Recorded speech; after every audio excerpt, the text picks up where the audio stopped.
One of the worst things that happened to me after my accident was the day they told me I would never be able to walk again. It was horrendous, devastating.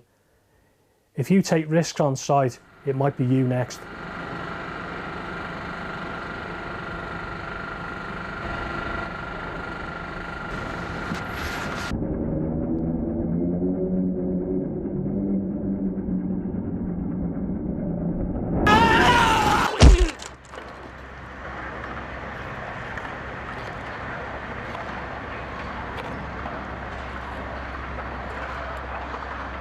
When you're working up high, it's not worth taking any risks whatsoever, because a couple of seconds later, you could be hurtling towards the floor. Just think, is it worth it? What effect is it going to have on your family? Where's the money going to come from? Do you really want your kids to grow up without a father? That's the reality.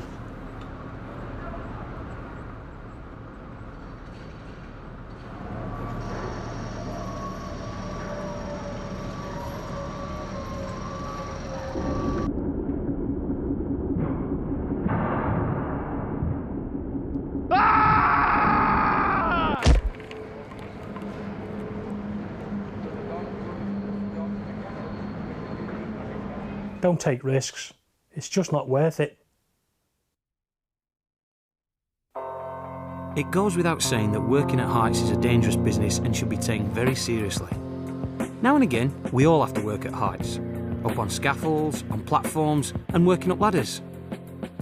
But have you ever stopped to think whether you really need to be working at heights? A lot of the time you probably don't. You'd be surprised. Have a think about it next time. If you don't really need to, find another way. Scaffolds and tower scaffolds. You'll see them on just about all of the sites. Putting them together is a big job, and an important one as well. You're best to leave it to those who are qualified.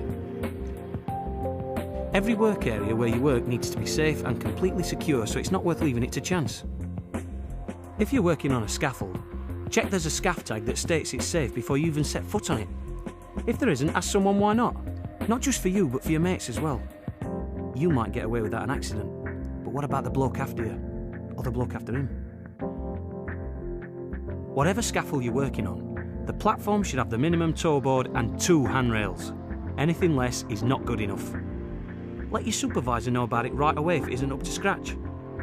Alterations to any part of the scaffold must only be done by someone who is trained and competent to do so. Same goes for tower scaffolds. Accept nothing less than total safety when you're at work. Ladders are something we probably use all the time, but do we really need to? A lot of the time we reach for the ladder to do work we'd be better off doing some other way, or maybe by someone better qualified for the job. There's no point in putting yourself at risk if you don't have to.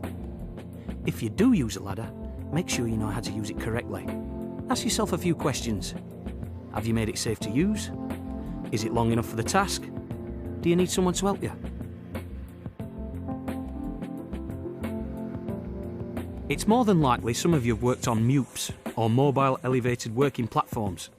If you have, or if you're going to, you must be trained and competent to operate them.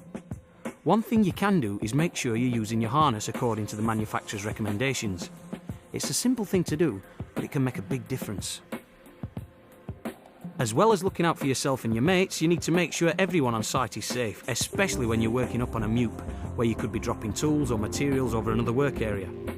Your best bet is to make sure you cordon off a work area before you start.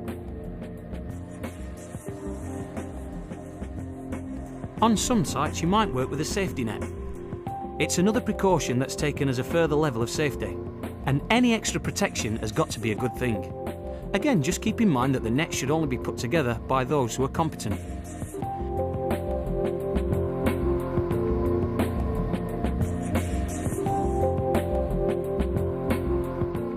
You always see excavations around the sites. They're part and parcel of the work that goes on around the project. Any excavation should be properly protected with barriers and safety observed when working or moving around them.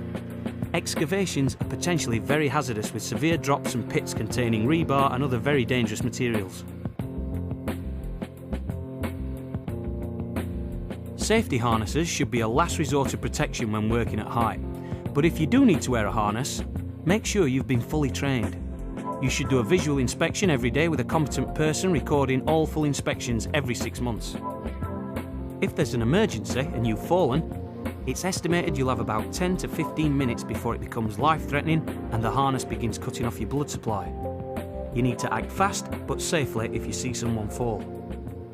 Make sure you know how to effect a successful rescue plan and move quickly. If you don't know what your rescue plan is, ask your supervisor. Your mate's life might depend on it. Make sure you're happy with every part of your harness and where you're going to be fixing it onto your workplace. Know where your clipping on points are. Are they stable and secure?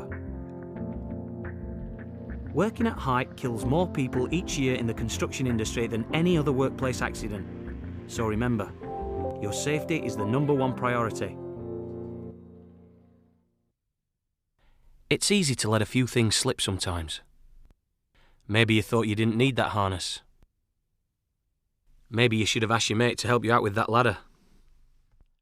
It's not just your life you're affecting. It's the life of your family. Your mates. Don't take the risk.